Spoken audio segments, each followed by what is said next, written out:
الرحیم الحمدللہ وکفی وسلام علی عبادہ الذین اصطفی اما بعد فاعوذ باللہ من الشیطان الرجیم بسم اللہ الرحمن الرحیم انما یخشی اللہ من عبادہ العلماء وقال النبی صلی اللہ علیہ وسلم العلماء ورثۃ الانبیاء صدق اللہ العظیم وصدق رسولہ النبی الکریم۔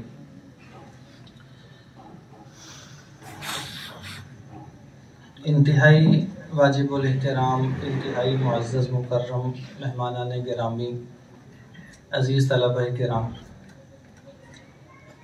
دو مختلف موضوعات ہیں۔ ایک ہے دینی مدارس کی اہمیت، اس کی ضرورت، اس کی افادیت، اور اس نے امت کو کیا دیا، اور پھر اس پر ہمارے ہاں جو مختلف قسم کے سوالات یا اعتراضات اٹھائے جاتے ہیں ان کی حقیقت کیا ہے۔ دوسرا موضوع ہے درس نظامی جو ہم نصاب پڑھتے ہیں، تقریباً کوئی 16-18 علوم میں پڑھائے جاتے ہیں 8 سال میں۔ درس نظامی کی تاریخ کیا ہے، اس کا آغاز کب سے ہوا، کن کن مراحل سے گزرا، اس نصاب کا مقصد کیا تھا، یہ ایک مختلف موضوع ہے۔ ہمارا جو دوسرا موضوع ہے درس نظامی، اس کی تاریخ، اس کے موضوعات، یہ نصاب کیوں بنایا گیا تھا، کب بنایا گیا تھا، اس پر انشاءاللہ ہمارے برادر مکرم مولانا ڈاکٹر اویس سرور صاحب حفظہ اللہ تعالیٰ آپ کے سامنے انشاءاللہ بات فرمائیں گے۔ میں صرف مختصر وقت میں دینی مدارس کے حوالے سے چند باتیں عرض کرنا چاہوں گا۔ پہلی گزارش تو یہ ہے کہ دینی مدارس کی تاریخ اتنی ہی پرانی ہے جتنی اسلام کی، کیونکہ یہ بات ہم سب کے علم میں ہے کہ سب سے پہلا مدرسہ صفہ کے نام سے جو قائم ہوا تھا، جس کے طلباء کی تعداد بعض مورخین نے 71 اور بعض نے 101 لکھی ہے، کہ وہ صحابہ کرام جو اس صفہ میں جا کر تعلیم حاصل کیا کرتے تھے، وہیں سے مدرسے کا آغاز ہو چکا تھا۔ اور پھر یہ مدارس مختلف سالوں میں مختلف مراحل سے گزرتے ہوئے آج اس صورت میں میرے اور آپ کے سامنے موجود ہے۔ بر صغیر پاک و ہند انگریز کے آنے سے پہلے مدارس کی صورتحال کچھ اور تھی۔ اس سے پہلے عموماً ایسا ہوتا تھا کہ حکمران نیک لوگ ہوا کرتے تھے، خیرخواہ ہوا کرتے تھے، تو انہی کی سرپرستی میں یہ دینی مدارس اور ادارے چلا کرتے تھے۔ یہ تعلیم کی تفریق اس زمانے میں نہیں تھی۔ بر صغیر میں جب انگریز آیا ہے، ابھی انگریز کا تسلط قائم نہیں ہوا تھا، تو 2 فروری 1835 میں برطانیہ کی پارلیمنٹ میں جو لارڈ میکالے نے خطاب کیا ہے، میں چاہوں گا اس خطاب کا ایک اقتباس آپ کو پڑھ کے سناؤں۔ یہ 2 فروری 1835 کو لارڈ میکالے کا برطانیہ کی پارلیمنٹ میں خطاب ہے، جو اس نے ہندوستان کا تجزیہ کیا ہے۔ وہ کہہ رہے میں نے ہندوستان کے ہر خطے کا سفر کیا ہے، مجھے وہاں کوئی بھیکاری اور چور نظر نہیں آیا۔ میں نے اس ملک میں بہت خوشحالی دیکھی ہے، لوگ اخلاقیات اور اقدار سے مالا مال ہیں، عمدہ سوچ کے مالک ہیں، اور میرے خیال میں ہم اس وقت تک اس ملک کو زیر نہیں کر سکتے جب تک ہم انہیں مذہبی اور ثقافتی طور پر توڑ نہ دیں، جو کہ ان کے لیے ریڑھ کی ہڈی کی حیثیت رکھتا ہے۔ اس لیے میں تجویز کرتا ہوں کہ ہم ان کا قدیم نظام تعلیم اور اس تہذیب کو بدل دیں۔ اگر ہندوستانیوں نے یہ سمجھنا شروع کر دیا کہ ہر انگریزی اور غیر ملکی چیز ان کی اشیاء سے بہتر ہے، تو وہ اپنے قومی وقار اور تہذیب کو کھو دیں گے اور حقیقت میں ہماری مغلوب قوم بن جائیں گے، جیسا کہ ہم انہیں بنانا چاہتے ہیں۔ یہ لارڈ میکالے کا 2 فروری 1835، ابھی ان کا اقتدار مکمل نہیں ہوا تھا، یہ اس وقت کا برطانیہ کی پارلیمنٹ کا خطاب ہے۔ یہ پہلے سے ہی وہ سوچ اور فکر لے کر آئے ہوئے تھے کہ یہاں ہم نے کس انداز میں ان لوگوں کو اپنا غلام بنانا ہے، اور اس راہ میں رکاوٹ کیا ہے، اور اس میں ایک بڑی رکاوٹ ہمارے یہ دینی تعلیم اور یہ ادارے بھی تھے۔ پھر اس کے بعد لارڈ میکالے کا وہ مشہور جملہ جو ہم میں سے اکثر احباب بار بار سنتے ہیں، کہ اس نے کہا تھا کہ ہماری اس تعلیم کا مقصد جو ہم یہاں بر صغیر میں دینا چاہتے ہیں، اس کا مقصد کیا ہوگا کہ یہ لوگ جسم اور شکل کے اعتبار سے تو ہندوستانی ہوں گے لیکن دل اور دماغ کے لحاظ سے انگلستانی ہوں گے. ہم ایسا یہاں نظام تعلیم لانا چاہتے ہیں. اور جب 1857 میں یہاں ان کا قبضہ مکمل ہوا، اقتدار ان لوگوں کے ہاتھ میں گیا اور ہماری جو ایک تاریخ تھی، ایک روشن تاریخ، وہ ختم اور اس کو سمیٹ دیا گیا. اس کے بعد دلی کے چاندی چوک سے لے کر پشاور تک تاریخ گواہ ہے کہ جن علماء کا قتل عام کیا گیا، اداروں کو بند کیا گیا اور جو جو مشکلات، وہ ایک تاریخ اس سے بھری پڑی ہے. ان حالات میں چند اللہ والے جمع ہوئے تھے کہ اگر ہم مسلمانوں کا دینی تشخص اور ان کے عقائد کو بچانا چاہتے ہیں تو ہمیں پھر کچھ ادارے قائم کرنے چاہیے اور ادارے بنانے ہوں گے کہ جہاں ان بچوں کو، مسلمانوں کے بچوں کو تعلیم دے کر اس اسلامی تشخص کو اور اسلامی اقدار کو اور ان عقائد کو بچایا جا سکے. ان حالات میں 1866 میں ایک انار کے درخت کے نیچے ایک استاد جس کا نام ملا محمود اور ایک شاگرد جس کا نام محمود الحسن، جس کو بعد میں دنیا شیخ الہند کے نام سے جانتی ہے، یہ دو لوگ وہاں انار کے درخت کے نیچے بیٹھے اور تعلیم کا آغاز ہوا. اور اس وقت یہ بات اصولوں میں لکھ دی گئی تھی کہ ہم یہاں اس تعلیم کو آگے چلانے کے لیے جو امداد لیں گے وہ مسلمانوں سے لیں گے. ہم مسلمانوں کے چندے پر، خیرات پر چلیں گے، لیکن اس دینی تشخص کو باقی رکھیں گے اور ان مدارس کو اور اس نیٹ ورک کو، اس جال کو آگے لے کر چلیں گے. یہ ہے 1866 کا وہ پہلا مدرسہ، دارالعلوم دیوبند جس کو ہم کہتے ہیں، اور جہاں سے اس تعلیم کا آغاز ہوا. ایک انار کے درخت کے سائے اور نیچے بیٹھ کر اس تعلیم کا آغاز ہوا تھا، ایک استاد اور ایک شاگرد سے. اور آج الحمدللہ 7 بر اعظموں میں ان کے پڑھے ہوئے علماء، ان کے فیض یافتہ طلباء اور وہ تعلیمی اداروں کی ایک شاخ ہے جو ہر جگہ پھیل چکی ہے. اور یہ وہ گواہیاں ہیں کہ جس پر مجھے اور آپ کو گواہی دینے کی ضرورت نہیں ہے. اس پر وہ لوگ بھی گواہی دے رہے ہیں جنہوں نے پوری کوشش کی تھی اس کو ختم کرنے کے لیے، جنہوں نے اس نظام کو سمیٹنے کی، اس کو ملیامٹ کرنے کے لیے پوری کوششیں کی تھی. آج وہ بھی اس پر گواہی دیتے ہیں کہ اگر دینی تشخص باقی ہے، مسلمانوں کے عقائد کچھ محفوظ ہیں، تو اس کے پیچھے یہ دینی مدارس ہیں، اس کے پیچھے یہ دینی مدارس ہیں. آپ اس سے اندازہ لگا لیجئے کہ 1857 سے لے کر 1947 تک تقریباً 90 سال کا دورانیہ بنتی ہے. اس 90 سال کے دورانیے میں انگریز کو بر صغیر سے نکالنے کے لیے مختلف تحریکیں اٹھی ہیں. ٹھیک ہے جی، تحریک ریشمی رومال، تحریک خلافت، مختلف تحریکیں اٹھی ہیں. ان تحریکوں کو آپ اگر مطالعہ کریں گے تو اکثر تحریکوں کو کچل دیا گیا، ناکام ہوئی ہیں. لیکن آپ نے ایک چیز پہ غور کیا ہے، اتنی تحریکیں ناکام تو ہوئی ہیں لیکن تحریکیں اٹھنا بند نہیں ہوئی، تحریکیں اٹھتی رہی ہیں. ایک تحریک ناکام تو اگلی اٹھ جاتی تھی، کچھ عرصے بعد وہ ناکام، اگلی اٹھ جاتی تھی.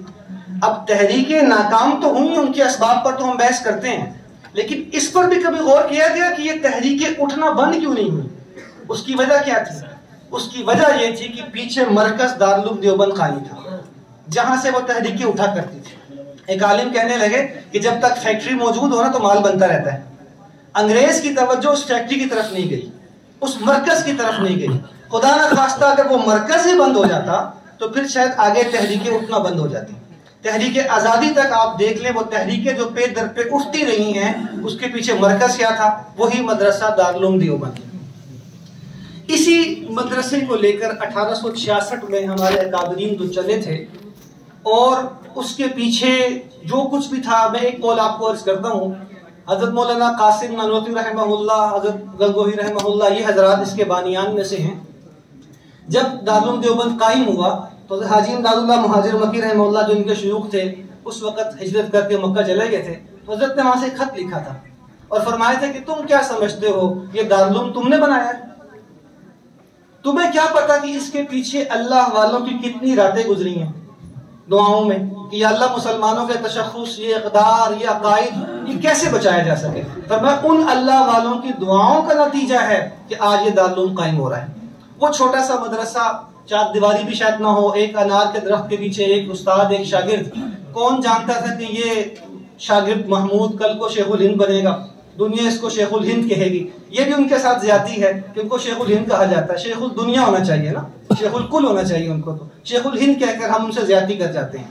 یہ اس شاگرد آگے چل کر شیخ الہند بنا، پاکستان بنا، اسی حالات میں یہ ادارے، اسی حالات میں وہ علماء کرام یہاں تشریف لائے اور اسی تسلسل کو آگے چلایا۔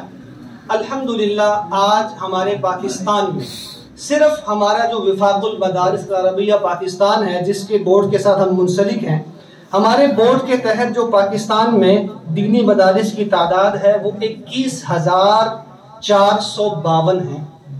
صرف یہ ہمارے پاکستان میں ایک وفاق کا ذکر کر رہا ہوں، اس وقت 15 وفاق کام کر رہے ہیں پاکستان میں، 15 بورڈ کام کر رہے ہیں تعلیمی۔ جو سب سے بڑا بورڈ ہے جس سے ہمارے مدارس منسلک ہیں سارے، وہ 21,452 اس کے مدارس ہیں اور 30 لاکھ طلبہ اور طالبات اس میں زیر تعلیم ہیں پورے پاکستان میں۔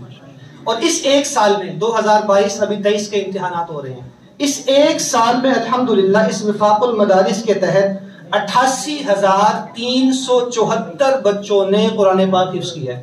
یہ پوری دنیا کا ریکارڈ ہے کہ ایک سال میں اتنے حفاظ تیار کرنا، 88,374 حفاظ تیار کرنے کا یہ ریکارڈ بھی الحمدللہ ہمارے ملک پاکستان کے بورڈ وفاق المدارس العربیہ کے پاس ہے۔ پھر عموماً ہمارے ہاں یہ بہت سوال ہوتا ہے کہ دینی مدارس نے معاشرے کو کیا دیا۔ میں اس پر زیادہ تفصیلات میں نہیں جاتا، میں صرف 2 باتیں آپ کے سامنے عرض کرتا ہوں۔ پاکستان میں اس وقت شرح خواندگی جو ہے وہ تقریباً 63% ہے، 63% شرح خواندگی، اور یہ ایک المی ہے ہمارے لیے۔ بنگلہ دیش جیسے ملک کی شرح خواندگی 75% ہے۔ سری لنکا جو دیوالیہ ہو چکا ہے اس کی شرح خواندگی 92% ہے، ہماری صرف 63 یا 64% شرح خواندگی بنتی ہے۔ اب دینی مدارس امت کو کیا دے رہے ہیں؟ تو اس شرح خواندگی میں ایک بہت بڑا اضافہ یہ دینی مدارس کر رہے ہیں۔ یہ تعلیم، یہ تربیت، اس میں ایک بہت بڑا اضافہ یہ دینی مدارس کا حصہ ہے۔ پھر آپ یہ دیکھیں 30 لاکھ طلبہ اور طالبات، ان کو 3 وقت کا کھانا، ان کی رہائش، ان کا علاج اور ان کو ہر طرح کی سہولیات۔ آپ دکھا سکتے ہیں کہ دنیا میں کوئی ایسی NGOز ہو جو روزانہ 30 لاکھ لوگوں کو فراہم کر رہی سہولیات یہ والی؟ آپ کبھی بیٹھ کر کیلکولیٹر میں اس کے تخمینے لگائیں ذرا کہ 30 لاکھ طلبہ یا طالبات اگر ایک وقت کا کھانا کھاتے اور ایک وقت کے کھانے کا خرچ ہم 100 روپے بھی لگا لیں چلیں، تو اس پہ ذرا کبھی حساب کیجیے گا کہ یہ ایک دن کا خرچ کہاں پہنچتا ہے۔ اور اس پر کوئی حکومتی امداد نہیں ہے، اس میں کوئی غیر ملکی فنڈنگ نہیں ہے، اس میں کوئی کسی کی طرف سے ایسا سرمایہ نہیں ہے کہ ہم کہ وہاں سے آ رہے ہیں۔ یہ سب کا سب اسی بنیاد پر چل رہا ہے جس پر دارالعلوم دیوبند کو قائم کیا گیا تھا کہ ہم لوگوں سے چندہ خیرات مانگ لیں گے لیکن اپنے اس دینی تشخص کو برقرار رکھیں گے انشاءاللہ۔ یہ اسی کی ترتیب آگے چل رہی ہے۔ لیکن اتنا کچھ کرنے کے باوجود بھی آپ غور کریں گے کہ ہمارا پاکستان، ہمارے شہری ان مدارس سے خوش نہیں ہیں۔ رہ کر وہی سوال کہ آپ مدارس والے جدید علوم کیوں نہیں پڑھاتے، آپ سائنس کیوں نہیں پڑھاتے، آپ انجینئرنگ کیوں نہیں کرواتے، آپ اکنامکس کیوں نہیں پڑھا رہے؟ یاد رکھیے گا، جہاں تک عصری تعلیم کی بات ہے، میٹرک تک الحمدللہ ہمارے بورڈ کی طرف سے لازم ہے کہ بچہ میٹرک کا امتحان دے گا تو آگے درس نظامی شروع کرے گا۔ آپ سمجھتے ہیں کہ وہ ہر بچہ میٹرک کر کے آتا ہے۔ میٹرک سے آگے تعلیم کے راستے جدا ہو جاتے ہیں۔ اب کسی نے اگر انجینئرنگ کرنی اس کا راستہ اور ہے، کسی نے میڈیکل میں چلنا اس کا راستہ اور ہے، ٹھیک ہے، ہر ایک کا راستہ اور ہے۔ کیا کبھی یہ سوال پوچھا گیا ہے کہ میڈیکل کالج میں ہم لاء کیوں نہیں پڑھاتے؟ کیا کبھی یہ سوال ہوتا ہے کہ انجینئرنگ یونیورسٹی میں ہم میڈیکل کیوں نہیں پڑھا رہے؟ تعلیم کے راستے جدا ہو چکے ہیں۔ جیسے وہاں سوال کرنے والے کو ہم کہتے ہیں بے وقوف ہے، احمق ہے، ایسے ہی دینی مدارس کے بارے میں یہ سوال کرنا کہ یہاں سے سائنسدان کیوں پیدا نہیں ہوتے، تو پھر یہ سوال یہ کیوں نہیں کیا جاتا کہ وہاں سے مفتی پیدا کیوں نہیں ہوتا، وہاں سے شیخ الحدیث پیدا کیوں نہیں ہوتا؟ ہر ایک ادارے کا اپنا تشخص ہے، اس کا ایک اپنا مقصد ہے، اپنا ایک اس کا ویژن ہے، وہ اس پر کام کر رہا ہے۔ لہٰذا یہ کہنا کہ ہم عصری علوم کیوں نہیں پڑھاتے، میں نے اس کے میٹرک تک لازم ہے، اس سے آگے بھی طلباء کی حوصلہ افزائی کی جاتی ہے۔ آپ کے اساتذہ میں، آپ کے طلباء میں اب بھی ایسے احباب موجود ہیں جو آگے پڑھ رہے ہیں، ہمارے ادارے کے جو ناظم ہیں مولانا اویس سرور صاحب، الحمدللہ ڈاکٹر PhD ہیں پنجاب یونیورسٹی سے.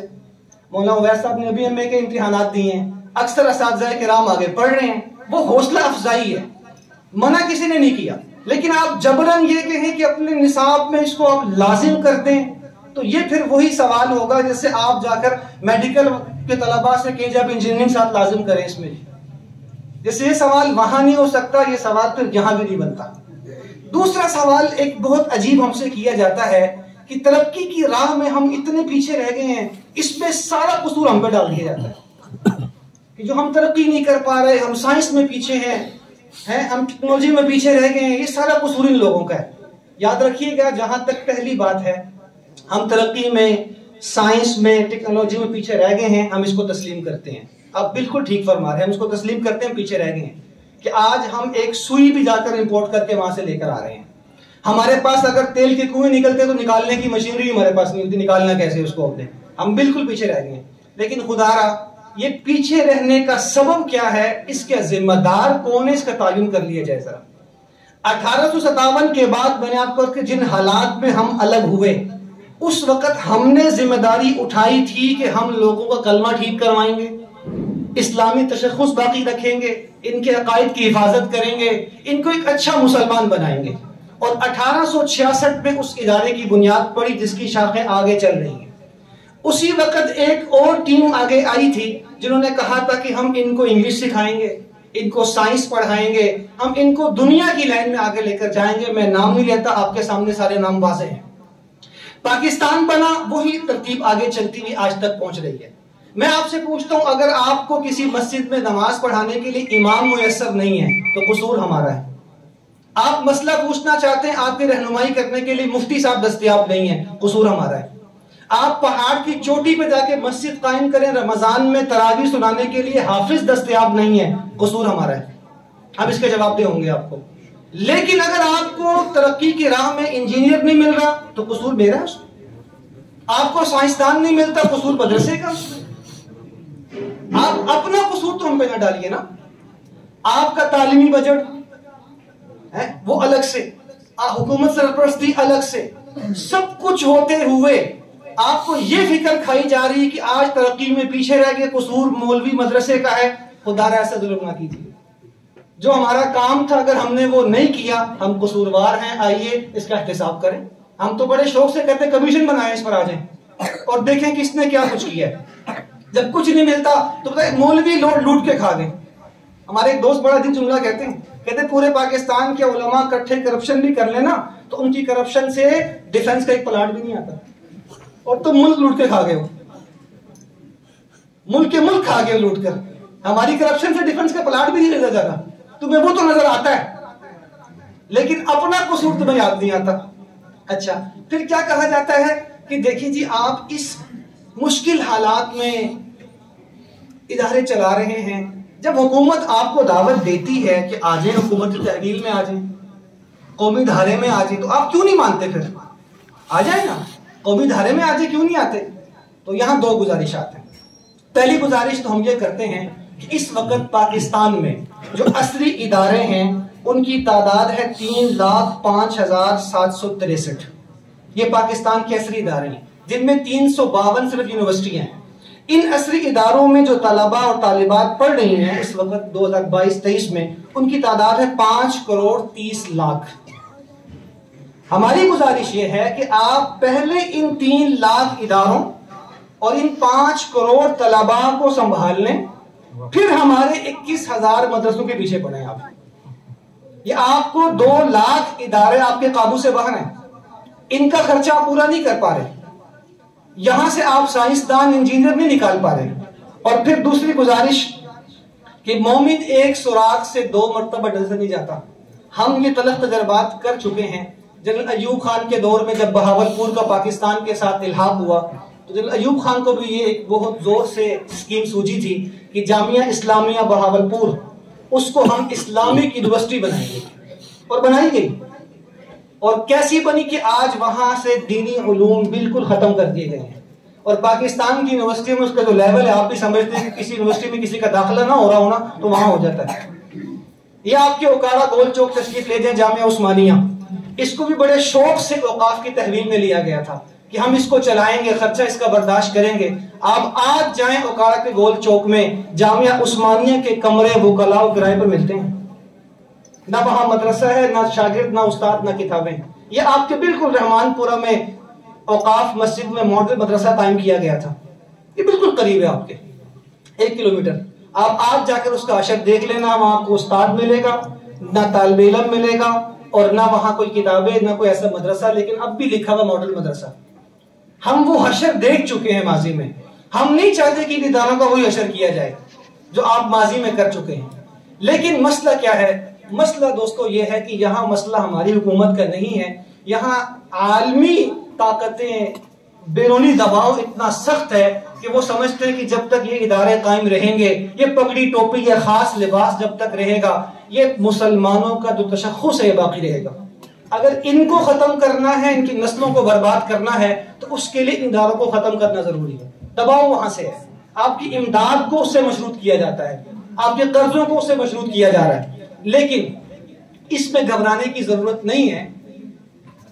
1757 سراج الدولہ کی شکست، وہاں سے لے کر 1947، یہ 190 سال بنتے ہیں۔ اس 190 سال میں کفر نے بہت زور لگایا تھا۔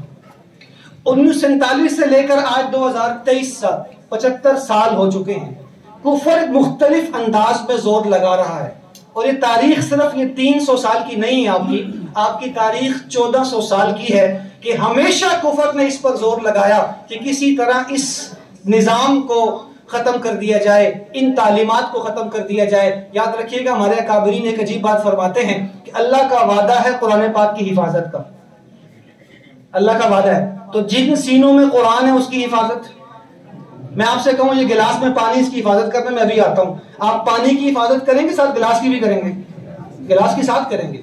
ان سینوں کی حفاظت بھی اللہ کے ذمہ ہے، ان اداروں کی حفاظت بھی اللہ کے ذمہ جہاں یہ قرآن پاک پڑھایا جاتا ہے، اس لیے پریشان ہونے کی ضرورت نہیں ہے انشاءاللہ۔ 1400 سال سے آپ کی تاریخ ہے، آپ پہ الزامات بھی لگائے گئے، آپ کو تانے بھی دیے گئے، آپ کو پتہ نہیں کیا کچھ کہا گیا، لیکن سلام ہے آپ کی ہمت کو، آپ کی جرت کو، آپ کی استقامت کو، کہ آپ پوری استقامت کے ساتھ جتنا زور لگایا جا رہا ہے، جتنا اس کو دبایا جا رہا ہے، آپ کا ایک ہی پیغام ان کو جاتا ہے کہ پھونکوں سے چراغ بجھایا نہ جائے گا انشاءاللہ۔ اگر اس سال 88,000 حفاظ ہیں، انشاءاللہ آپ اگلے سال دیکھیں گے ان کی تعداد 1 لاکھ سے اوپر جائے گی۔ اگر اس سال آپ کے فضلاء کی تعداد 20-25 ہزار ہے، تو چند سالوں کے بعد آپ دیکھیں گے ان کی تعداد آگے جائے گی انشاءاللہ۔ بس اس میں میں نے اور آپ نے اپنا حصہ کیسے شامل کرنا ہے، کیسے ان اکابرین کے راستے پر اس اسلامی تشخص کو باقی رکھتے ہوئے، اس خاص لباس اور حیت کو باقی رکھتے ہوئے کیسے اس نظام کو آگے لے کر میں نے اور آپ نے چلنا ہے، اور کتنا اس میں اپنا حصہ ڈالنا ہے، یہ ہر ایک کے نصیب کی بات ہے۔ اس کے لیے میں بھی دعا کروں، آپ بھی دعا کریں، اللہ تعالی ہمیں بھی اور ہماری آنے والی نسلوں کو بھی اس کے لیے قبول فرمائے، آمین یا رب العالمین۔